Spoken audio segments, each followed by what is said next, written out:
Hello and welcome to the Malika Writes channel. My name is Malika Writes, and today I'm going to be talking about the best and worst movies of 2021.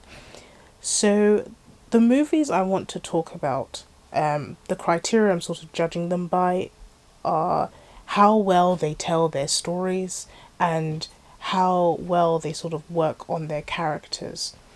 So, the first movie I'm going to talk about, which I think is one of the best movies of 2021, is Dune. Not only did it do a brilliant job of fleshing out the characters and making them believable, it did a great job of making these characters seem very real to the audience. Not only was the film visually very beautiful, I also think that the film did a great job of world building. Because the Dune movie was the first of it's the first of three parts, so it's not a complete work yet, but it did a brilliant job of introducing these characters to us and introducing this world. Honestly, it was a visual masterpiece. I think it was something that needed to be seen in cinemas. I remember just looking at the sand and being completely taken aback by the scale of this world, and I think that's one of the reasons why it's one of the best movies that I saw in 2021. So the next movie that I think is one of the best is No Way Home. I think that movie was brilliant. I think Dune and No Way Home were a sort of turning point in terms of cinema. I hope they were, because up till then we haven't really had sort of mainstream movies that did a good job of storytelling in a way that was not very preachy, in a way that focused on the actual characters and their growth. So this was very encouraging to see. With No Way Home, Tom Holland's previous Spider-Man movies, what they lacked was proper stakes. All we had were the upsides of being a hero. Until No Way Home, there was no real consequence to being a superhero, and that's kind of what we have with No Way Home. He, not to spoil it too much, but he does have to embrace the downsides, and he has to take that on, and that is part of maturity when it comes to superheroes. And we really get to see his character grow. That was one of the things I loved about the movie. There were proper stakes. Not only was it a great sort of fan service, but done right. Not fan service in the cheap sort of way, but fan service done right. Not only was it brilliantly done, but we had the actual story was strong. The plot was strong. It was a Marvel movie, but Marvel the way that we sort of remember it, as the sort of great Marvel movies, and not it wasn't a Black Widow movie, I can tell you that, because Black Widow was disappointing. Not the worst movie I've seen this year, but it was definitely a lot more. It was disappointing. It was not the best send off for a character that is sort of beloved in the franchise.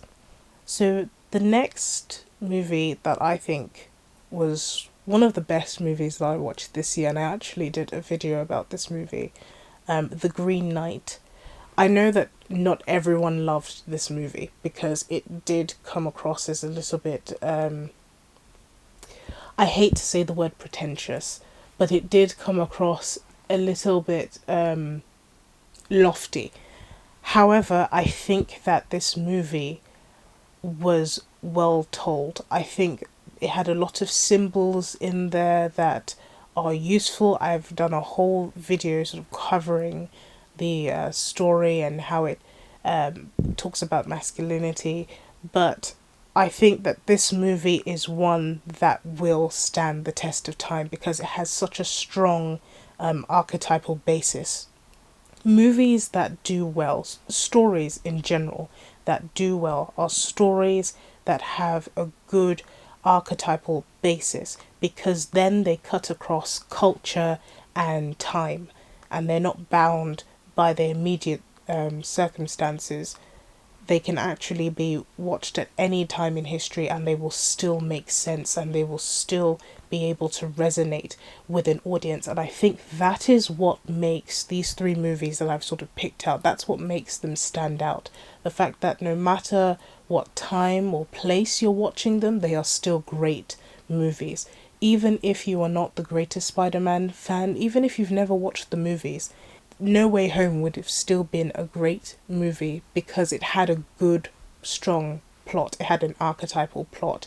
The hero comes across this opposition and it costs him something. That cost is what made No Way Home the movie that it was. So now that we've gotten through the three movies that I think were probably some of the best this year, I want to talk about the worst, and I've selected three. So the what I see as the worst movies of 2021: Matrix Resurrections.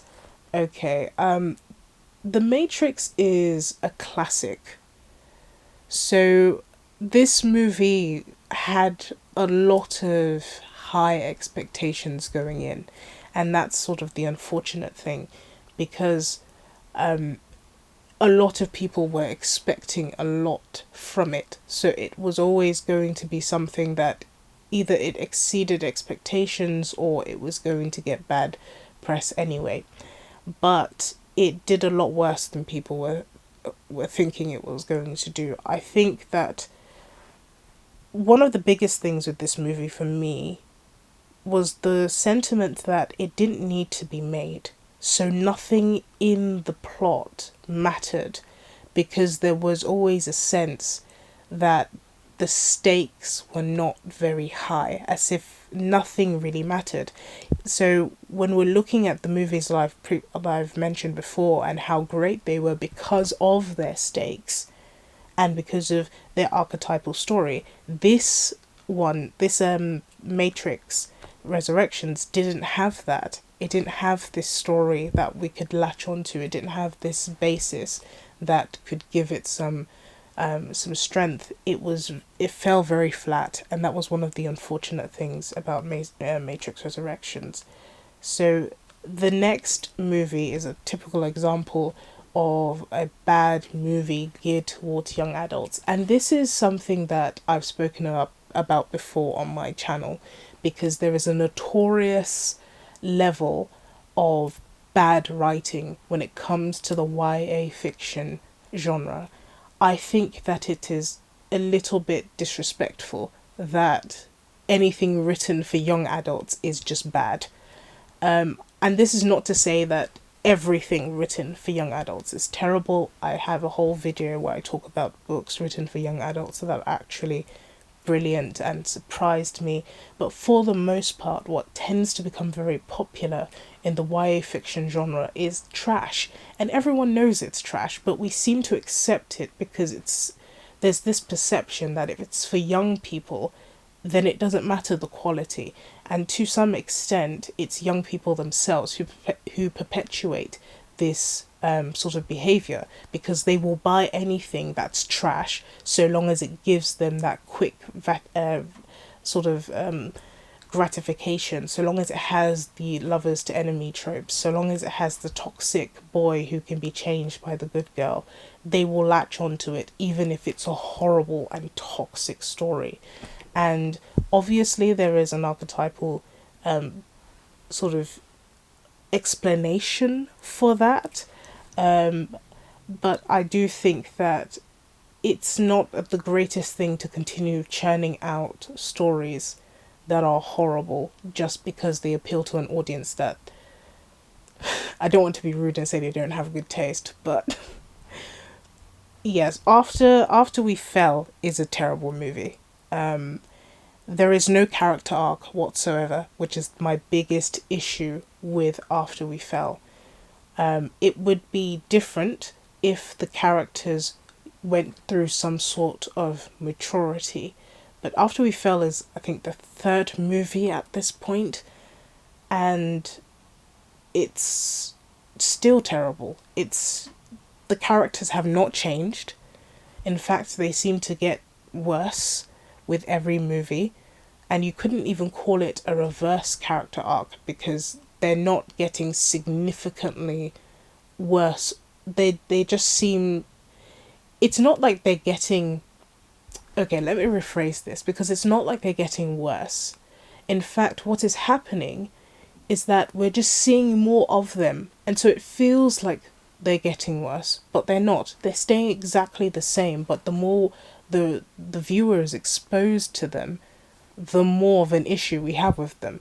So the movies just seem to go on, and nothing happens.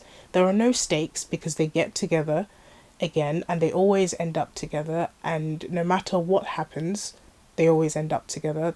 There are no real stakes. There's no real point of being invested in their relationship. Their relationship is not one that is even worth fighting for. So it leaves the viewer feeling very bored, to be honest, and that's why it's one of the worst movies I've had to sit through this year. I think perhaps the worst one of this year, for me, was Amazon's Cinderella. This movie was so bad. Not only did it have a bunch of stereotypes that didn't make sense, it didn't have a character arc. The characters remained more or less the same, and the story didn't involve the characters doing anything that was new. The film marketed itself as being this revolutionary kind of Cinderella, but it played on a bunch of stereotypes that had been disproven, like the idea that women could not own clothing businesses back in the Middle Ages, when in fact majority of seamstresses were women. It's just a bad reading of history. Anyone who's even bothered to look into the Middle Ages would have been able to disprove half of this movie. But historical inaccuracies aside, it was just badly written. It was not enjoyable. The songs were not the greatest, to be honest. Even as a feel-good sort of movie, it didn't work because there were just a bunch of characters who didn't pay off. Cinderella, for example, was not a satisfying character because there were no stakes for her. She talked a big game of basically trying to be this character who would choose her ambitions over love, but then what we have is the male character giving up everything for this woman and basically making himself dependent on Cinderella in order to be with her, which is the exact opposite of what the hero's archetype is supposed to be. I've spoken about what the sacrifice that men have to make in order to be with a woman. There is an element of sacrificing your potential there when we talked about Hercules and the way he sacrificed his godhood to be with Megara, but he didn't sacrifice his abilities. He was still a hero. He was still written in the stars at the end of it. He didn't become dependent on Megara. So the message that Amazon Cinderella gives is completely toxic. And how that was ever written into a story that was marketed as being so progressive, I don't even know. So that was one of the reasons that I just did not like Amazon Cinderella at all. And apparently it was not a very popular choice with people. I saw some reviews of it, and I saw the general sort of thumbnails, and people were not happy with Amazon Cinderella. So it sort of restored my faith in humanity a little bit after seeing the sort of general consensus was that this movie was terrible. So that's my commentary on 2021's movies. Let me know what you think. There are obviously other movies that I think are quite high up there, and other movies that I think that are quite low on the scale, but I think I just wanted to focus on what I thought was the best and what I thought were the worst of this year. Even though I probably could add Home Alone to the worst list, but I just wanted to make it even with 3 at the top and 3 at the bottom. So let me know what you think. I hope you have a lovely day and a lovely new year. So thank you so much for watching. This has been the Malika Writes channel.